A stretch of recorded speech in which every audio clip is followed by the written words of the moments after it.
Jadi hari ini kita akan membahas mengenai praktikum yang kelima, yaitu pengaruh kondisi lapar terhadap kandungan glikogen hepar ayam. Tujuan dari praktikum ini adalah untuk membandingkan kadar glikogen hepar dari ayam yang lapar dibandingkan dengan ayam yang kenyang. Jadi kandungan glikogen ini dapat ditetapkan dengan mereaksikan hasil hidrolisis glikogen hepar ayam dengan reagen yang bernama reagen antron. Nah, seperti yang Anda pernah dapatkan di kuliah metabolisme sebelumnya, ya. Jadi metabolisme merupakan suatu reaksi kimia yang terjadi pada organisme meliputi katabolisme maupun anabolisme yang mana itu terjadi dalam sel kita, gitu ya. Jadi kalau katabolisme artinya adalah pemecahan dari molekul-molekul besar menghasilkan energi dan molekul-molekul yang kecil. Sementara anabolisme adalah proses sebaliknya, yaitu proses biosintesis makromolekul dari komponen-komponen penyusul yang lebih kecil. Nah, jadi di sini bahwa 40% dari energi yang dihasilkan dari proses katabolisme ini ditangkap dalam ATP, sementara sisanya ini adalah dibebaskan dalam bentuk heat atau dalam bentuk panas. Nah, dalam proses pencernaan, dari karbohidrat dicerna menjadi glukosa, fruktosa, galaktosa, protein menjadi asam amino, kemudian lipid menjadi asam lemak dan juga gliserol. Nah, oke, jadi kaitannya dengan glikogen adalah metabolisme karbohidrat,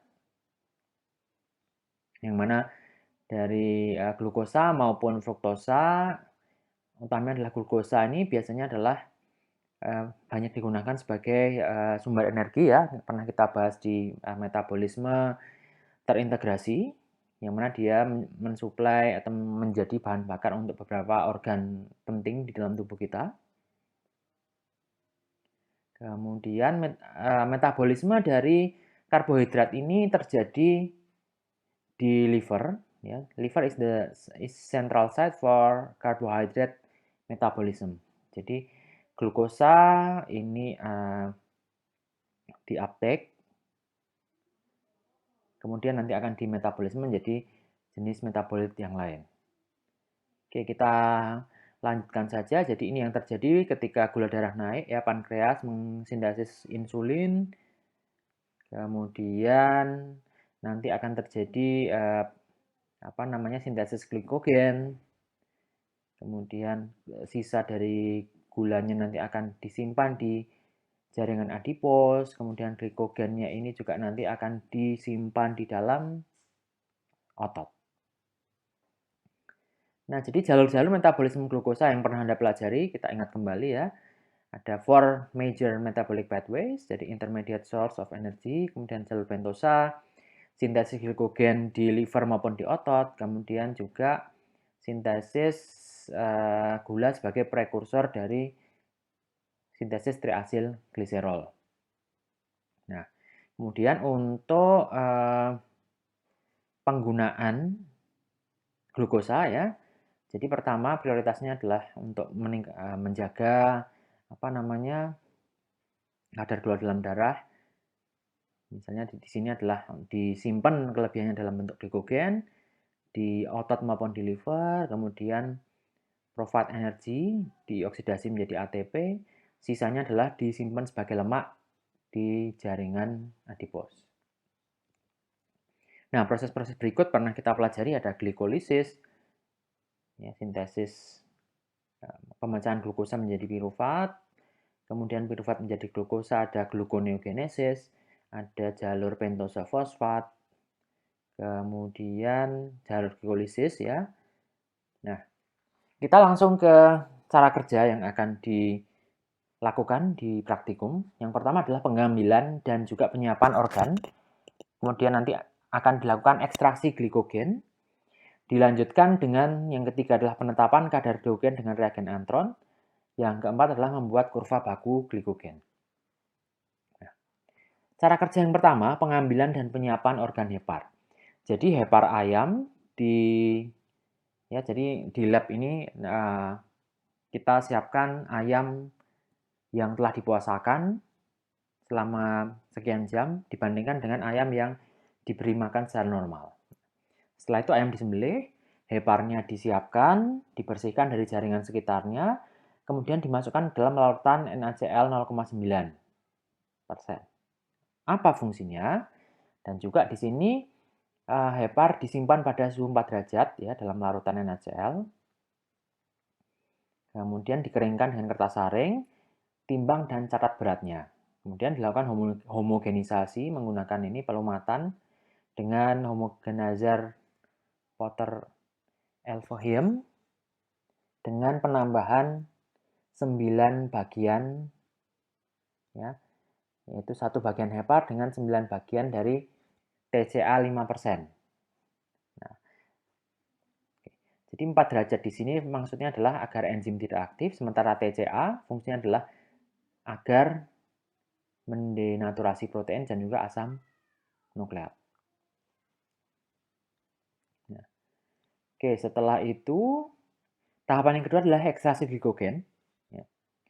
Jadi setelah tadi dilumatkan, didekantir, dan disaring dengan kertas Whatman, endapannya ditambah TCA lagi, setengah volumenya dihomogenisasi lagi, didekantir, menjadi filtrat 2, kemudian sisa endapan lagi masih ditambah TCA, dihomogenisasi, jadi filtrat 3, kemudian 1 tetes filtrat ditambah dengan larutan IKI untuk tes bebas glikogen.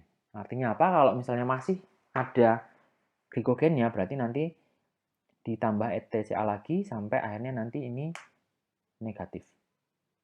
Nah, filtrat 1, 2, 3 digabung, kemudian ditambahkan etanol 95% sebanyak 2 kali volume filtrat. Misalnya apa? Misalnya volume filtratnya adalah 10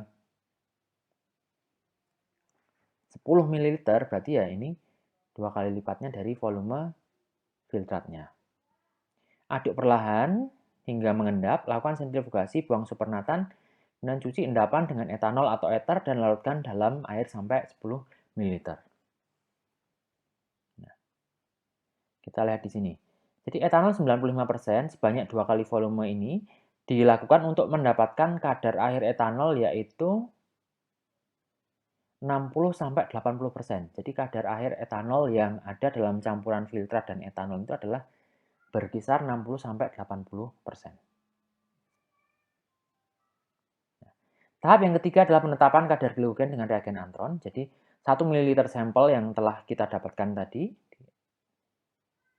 ditambah 1 ml aquades, ditambahkan 3 ml asam sulfat pekat, dipanaskan dalam air mendidih atau panas air selama 5 menit. Nah, jadi ini karena menggunakan asam pekat dan juga pemanasan, maka Anda harus berhati-hati menggunakan alat pengaman diri yang cukup aman.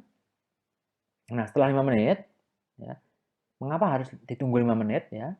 Kira-kira kenapa? Nanti silahkan dijawab di lembar jawaban. Setelah 5 menit, ditambahkan reagen antron, kemudian dilanjutkan pemanasan lagi selama 5 menit, didinginkan dan baca serapannya pada panjang gelombang 620 nanometer. Nah, setelah itu, Anda membuat kurva baku dengan glikogen murni, kemudian Anda hitung kadar glikogen dalam hepar ayam. Nah, Anda nanti akan diminta untuk membandingkan kandungan glikogen pada hepar antara ayam lapar dengan ayam kenyang kira-kira tinggi yang mana. Kemudian dibandingkan hasilnya nanti kira-kira seperti apa, itu yang Anda bahas di laporan. Nah, bagaimana cara untuk membuat kurva baku glikogen? Jadi, oleh lab telah disediakan 100 mg glikogen dilarutkan dalam air ya, sampai 100 ml. Ya. Kemudian dari larutan stok ini nanti akan dibuat standar ya, dengan konsentrasi tertentu ya. Jadi ini adalah mililiter yang diambil. Ini mililiter aquadesnya nanti diukur absorbansinya ya setelah ditambahkan reagen antron. Jangan lupa ketika Anda membuat kurva baku, maka ini yang harus dihitung adalah konsentrasinya. Jadi di sini kan 0,1%. Nah, 0,1% itu berapa gram dalam sekian mili, gitu kan? Nah, Oke, setelah tadi diambil baku glikogen maupun air, ditambahkan H2SO4, ditambahkan reagen antron, kemudian dibuat persamaan kurva baku, ketemu persamaan kurva baku, nanti Anda masukkan hasil absorbansi hepar ayam baik yang lapar maupun yang kenyang. Masuk ke situ nanti ketemu absorbansinya, ketemu kadarnya. Ketika Anda menghitung kadar dari glikogen dalam hepar yang lapar maupun yang kenyang, jangan lupa untuk selalu mempertimbangkan faktor pengenceran. Ya. Nah, ini adalah sekilas mengenai reaksi yang terjadi.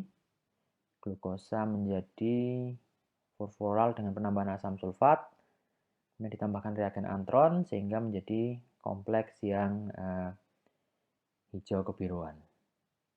Nah, oke. Ini saya ingatkan kembali untuk menghitung kadar glikogen dalam hepar harus diperhitungkan pengencerannya dan dikembalikan ke berat hepar yang dipergunakan. Itu kira-kira.